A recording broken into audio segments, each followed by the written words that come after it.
All right, here we go. All of a sudden you see X's everywhere. We're going to have action around the field. Guys are going everywhere. Right now we're showing you a bases loaded situation, Mike, with a base hit to left field.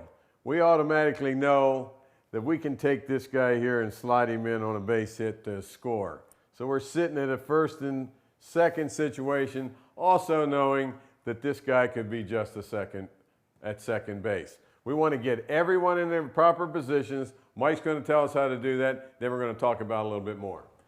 All right, so the base hit to left field, our main concern is whether or not this man on second base is going to score, or possibly the runner on first base is going to advance himself all the way to third.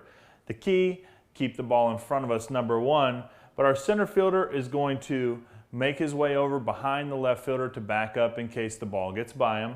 Our right fielder is going to move down closer to the infield, and that player, the right fielder, is just looking for a place to go. He really doesn't have a defined place to be, but he's going to look to fill in the gap wherever necessary. He may have to come over and help out at second, maybe backing up over by first base, but he's just going to look and read the situation and look for a place to be. Chances are, though, if he's in this play, something's gone wrong. Something's gone really wrong.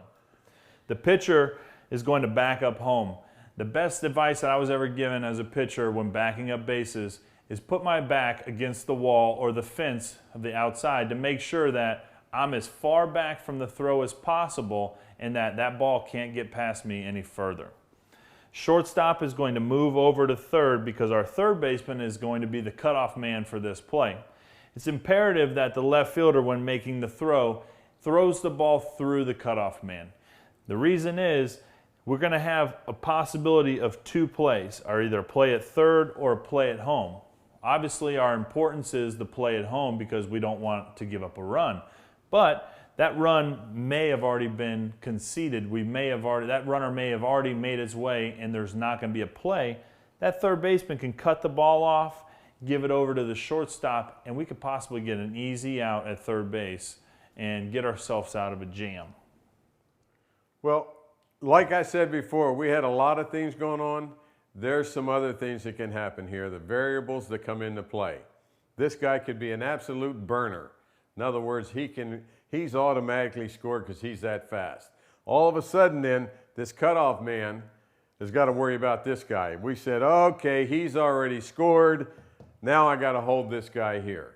So this guy could be a burner. This guy could be a burner. They both can be slow. When this play develops, all kind of different things happen. And that's where our guys get in mentally, and they know that. They should have a pre-prep plan to understand who can run, who can't run. And then something we haven't really talked about is our outfielder's arms.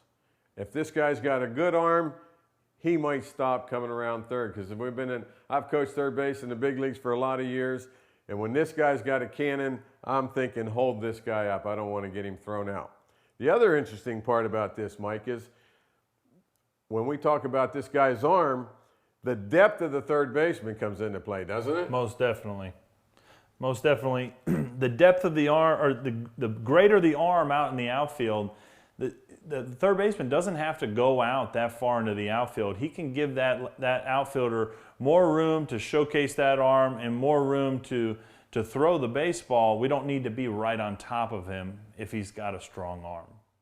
It's like Mike said, when that throw is through this cutoff man and this guy rounding second doesn't know, this might be a two-out play. Okay, 2 outs. The third base coach is taking a shot at this guy to score him no matter what. So he's sending him. It then becomes the duty of this guy.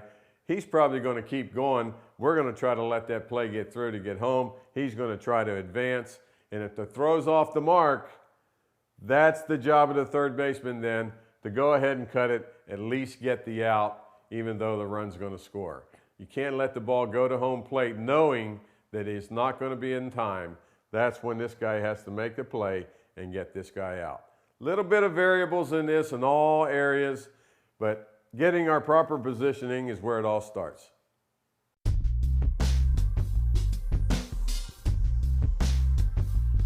Pitcher.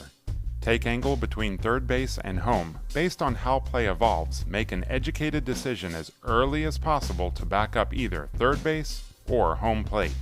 Catcher, cover home plate. Direct play to cutoff man. First baseman, cutoff man to home plate. Second baseman, cover second base.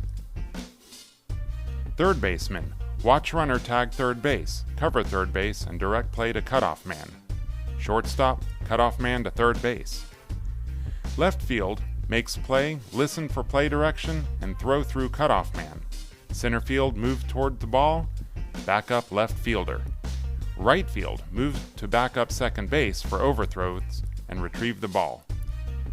Note, voice commands when play develops from catcher. Let's see the play.